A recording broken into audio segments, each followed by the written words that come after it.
a suspeita inicial foi na escola, né?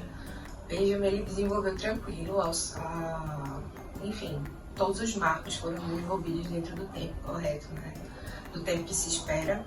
E aí, quando ele chegou no colégio, a gente percebia que era uma criança que ficava mais distante das outras, né? Então, estavam todas as crianças naquela bagunça e ele geralmente estava sentado no cantinho, lendo um livro, né? Ele tinha essa ideia de ficar sempre mais distante. E no dia a dia do colégio, as professoras perceberam, né, uma movimentação diferente dele em relação às outras crianças. E a psicóloga me chamou para conversar. E aí a suspeita inicial era de TDAH. À medida que eu ia lendo sobre os transtornos, e também eu incluí, né, o autismo nesse rol, eu fui percebendo alguns pontos que ele fazia. Viu? Eita, passou direto. Mas a gente tenta de novo. Não tem problema não. Tenta de novo, Pia. Muito bem.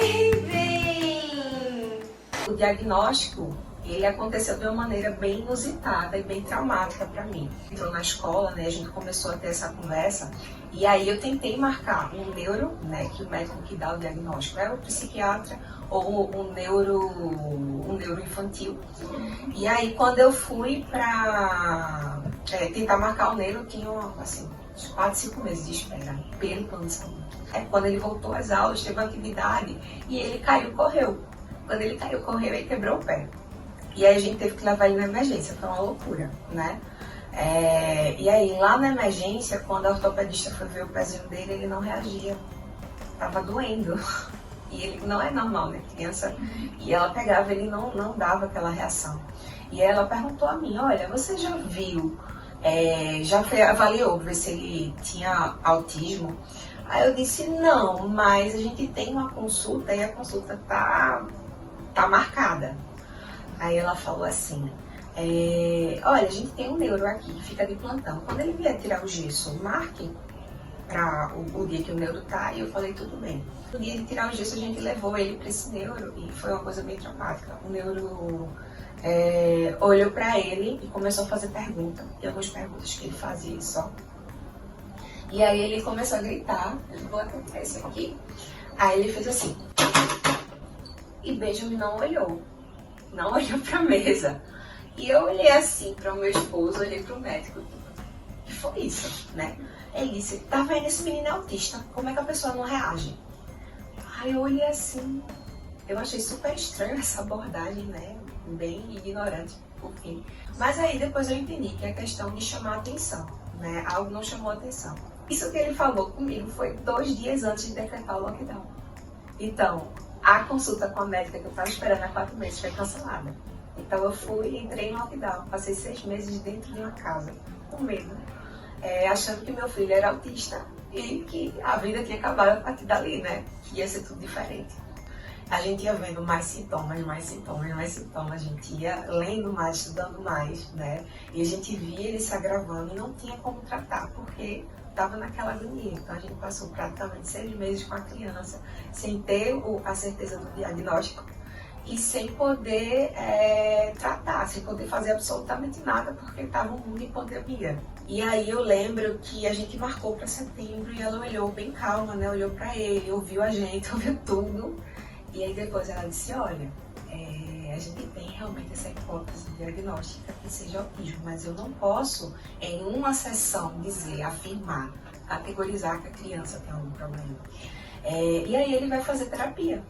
E foi quando ele veio pra cá, pra clínica. Formiguinha? Uma formiguinha. E o que é que tem mais aí? Feijão. Feijão pretinho. Chapéu. Quem é que usa esse chapéu, bem? É chapéu de mágico. E quando ele veio pra cá, que ele foi acolhido, ela passou psicologia ABA, passou psicomotricidade, que é para ver como é que ele se mexe, que é para ajudar na questão motora, passou terapia ocupacional, passou integração sensorial e passou fono e psicopedagogia. São 6 especialidades que ele tinha que fazer aqui. E todo mundo foi observando ele. Foram 6 especialidades, foram 4 profissionais que se dividiram.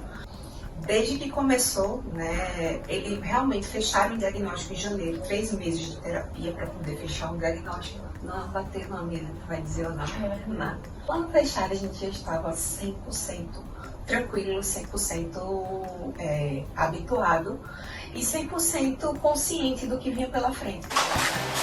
Descansou, Tia? Pode começar. Olá. Olá. Vou tirar foto.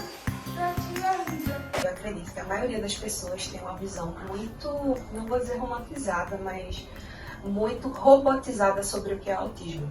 É aquele autismo que é colocado na televisão, mas o autismo é um transtorno de um espectro. Se é um espectro, ele varia em vários níveis. Quando você descobre-se numa maternidade atípica, a militância, ela vem junto. Por quê? A gente descobre que a sociedade ela é capacitista, a gente descobre que a sociedade é preconceituosa. Inclusive, você descobre preconceitos que você tinha e não percebia. Então, é uma coisa assim muito forte. Muito forte. Então, o que eu tenho militado nos últimos meses, acho que desde o começo do ano, quando a gente descobriu essa questão do rol da ANS. E aí, a criança autista, ela é, de acordo com a lei, para todos os efeitos de lei, ela tem todos os direitos de uma pessoa com deficiência. E aí, lembrando que o autismo é um transtorno, mas, para efeitos de lei, ele é dado como deficiência. Que hoje a gente tem um rol exemplificativo, que significa que tem lá uma lista, porém essa lista só serve de exemplo. Se o médico indicar outro tipo de tratamento, esse tratamento tem que ser imediatamente incluído nas sessões de terapia, né? Por exemplo, terapia ABA, que é a principal, o ABA ele trabalha com análise de comportamento e é o principal tratamento para autista, ABA e DENVA, e ele não está no rol da ANS. Então, a gente tem essa luta para que ele continue do jeito que está, né? Sendo exemplificativo para que as pessoas tenham acesso às terapias de forma correta. Então, a partir do momento que for taxativo, a quantidade de gente que vai ter que migrar para o sistema público de saúde vai ser enorme. Então, a gente vai ter a certeza de que o sistema público de saúde vai colapsar. Esse ano, agora que vai ter o censo, vai ser a primeira vez que vão colocar autistas no censo. Veja que absurdo. Então, a gente não sabe quantos autistas a gente tem no Brasil. A gente estima, mas a gente não sabe. Então, assim, são coisas básicas que a gente precisa ter. Precisa saber quantos tem para poder saber a quantidade de médico, a quantidade de profissional de saúde que vai atuar com essas pessoas, né? A gente não tem dados do Brasil, a gente tem dados do CDC dos Estados Unidos, que é como se fosse o controle de doenças lá dos Estados Unidos. E aí, na última vez que eles fizeram o censo, eles descobriram que 1 a cada 48 crianças, 1 para 48, nasceria de 2018 para cá com transtorno do espectro autista. Subiu. Aí, ó. Tá lá em cima, né? Vamos lá. A gente baixa tudo direitinho.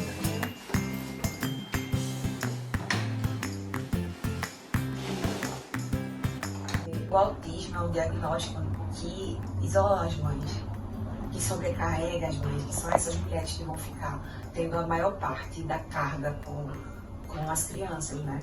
Então eu vivo hoje uma realidade diferente de várias e várias famílias.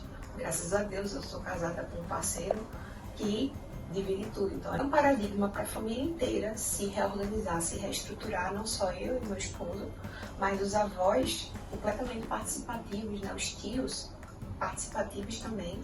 Então a gente tem essa sorte. Eu acredito muito que o fato da gente viver esse cotidiano, a gente mergulhou de cabeça realmente nesse mundo, a gente mergulhou de cabeça no espectro, e eu acredito que isso facilita muito o desenvolvimento dele. Estava vendo os vídeos hoje e a gente vendo um vídeo de 1 ano e meio atrás, ele não falava nada. Vocês conversarem com ele fala, ele reclama, e tudo isso é o quê? Resultado de terapia. Nós, mães atípicas, nós somos taxadas de guerreiras. Olha, vencedora, ela é poderosa. Só que a gente não quer isso. A gente não precisa disso, a gente precisa de luta, a gente precisa de dos direitos dos nossos filhos garantidos, a gente precisa dos nossos filhos na escola com acessibilidade, a gente precisa dos nossos filhos dentro das terapias, né? A gente precisa de acessibilidade no trabalho, de pouco adianta, tá? Olha, parabéns, você faz isso muito bem, você é guerreira. Não, gente, eu não sou uma mulher sobrecarregada, apenas sobrecarregada, com muitas e muitas coisas, muitas camadas, muitas demandas, e as nossas crianças são prioridades, né? Autista não quer dizer menos capaz, de forma alguma. Autismo é apenas uma forma diferente. Eu não gosto de utilizá-lo apenas, mas é isso, é uma forma diferente de você ver o mundo. Ele estuda hoje numa escola particular, que dá acessibilidade a ele, que uma escola com poucas crianças, e aí a escola consegue abarcar essas necessidades dele, né, dia após dia. Aí é o que a gente chama de hiperlexo. Ele lê desde 4 anos, vai fazer 6, então ele tem um nível de leitura muito grande, que assim, não é normal para a idade dele. Lê muito bem, ele tem muita facilidade na escola, não é uma criança que tem dificuldade de aprendizagem. A dificuldade dele é muito mais social, de saber como chegar, de saber conversar com as pessoas. Tem criança que é excluída, tem criança que sofre bullying, né? Então por isso que eu digo que é uma questão social. Muita gente trabalha mascarando, né? Fica tentando, está tão condicionada que tenta mascarar, né, os traços do autismo. A gente não precisava disso. A gente precisava realmente que as pessoas compreendessem. Então, uma coisa que eu aprendo muito com meu filho, ele está estressado às vezes, e ele diz: mãe, eu vou pro quarto. E ele fica sozinho no quarto dele, se acalmando, se regulando, né? E eu acho isso fantástico, e tem tanta coisa que eu aprendo com ele no dia a dia, né? Dele saber exatamente o que está sentindo. A gente não fala o que está sentindo, né? É um menino 100% honesto, sincerão. Tanta sinceridade e tanta honestidade que a gente não está acostumado, né? A gente vive num mundo que mascara as coisas, mascara o que sente, mascara o que pensa. E eu tenho hoje uma criança no espectro que me mostra completamente o contrário. Disse: mamãe, me comprou uma perna. Aí eu disse: uma perna, filho. Ele: uma perna. E eu fui comprar uma perna e queria brincar de sombra. Então já faz dias que ele só faz brincar de sombra pelo quarto. Uma coisa tão simples, né?